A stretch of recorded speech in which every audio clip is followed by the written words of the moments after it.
Tour.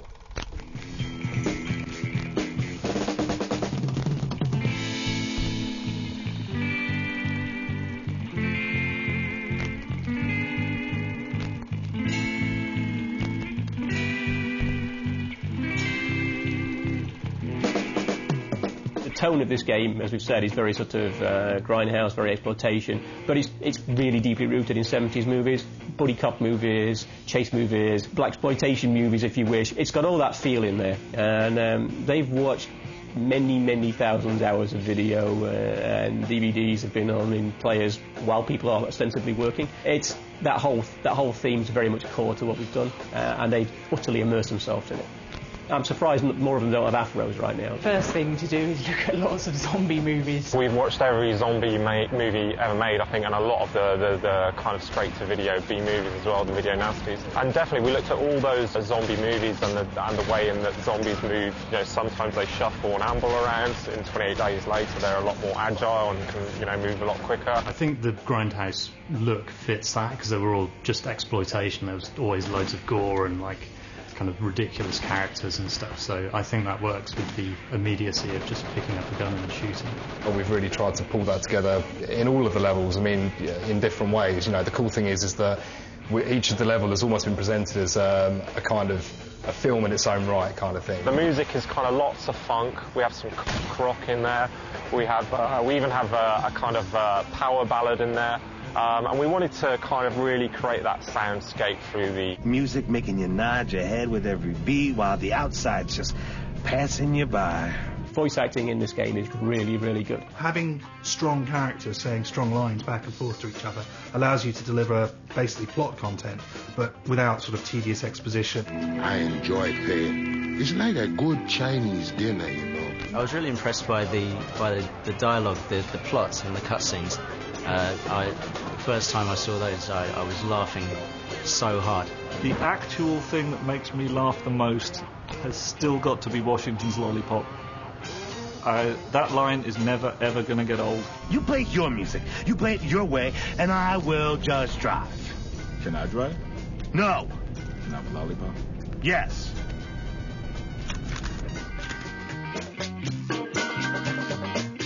If we were going to do the B-movie genre, we were going to do the B-movie genre. Do you know what I mean? We were going to go to town on it, and they kind of like have given me and the team the kind of like freedom to explore what we wanted to do and just kind of run with it, really. Which was brilliant because we then knew that we were doing full-on exploitation and gore and dismemberment and blood everywhere and swearing, and that was great because it basically allowed us to be as creative as we liked.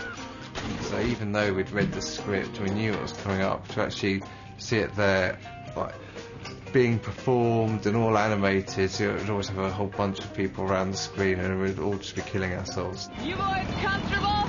Like a sardine in a motherfucking tin can. Was that a thanks for saving my worthless pig hide I just heard, Lieutenant? The locations are drawn out of classic horror. So there's the creepy House of the Dead, of course, the plantation house. There's a hospital, there's a prison. We've got some fairly extreme environments going from the swamps to a carnival. In the attic sections, they're quite messy in the basement as well. The game moves at sort of like a fair pace. It's longer than most of the other shooters that are out there. You can complete this game, but to actually beat it properly, you need to do all sorts of things. You're going to be playing 3 mini-games. One of them is a survival mode, where you're facing a horde of ever-increasing zombies.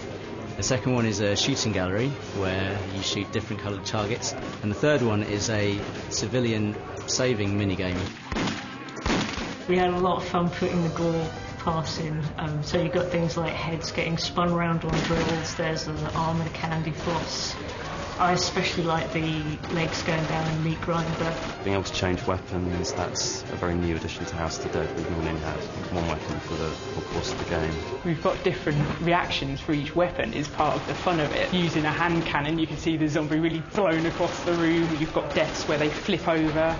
Or you've got the Thompson Fandango, where you get a different frame when you machine gun them, so you get that effect. Yes, their heads do explode when clubbed with a gun.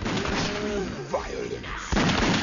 we make sure that there's the opportunities for players to sort of just check out and see what other things are going to break and explode in the level. So you've got exploding glass, there's particular scenes where you can shoot down elements onto zombies and sort of blow other elements up as well. The big one is danger cam, in that the camera is no longer locked. It's not just always exactly on rails. You have the ability to look to one side and both sides and up and down as well, and which we spent a very long time getting right. I think we've really sort of pushed the bar with things like cinematics. We've got stuff like depth of field, we've got motion blur. I think the cutscenes do have very much grounded in sort of movie sensibilities. There's the cuts, the editing. I think we've really done something quite special.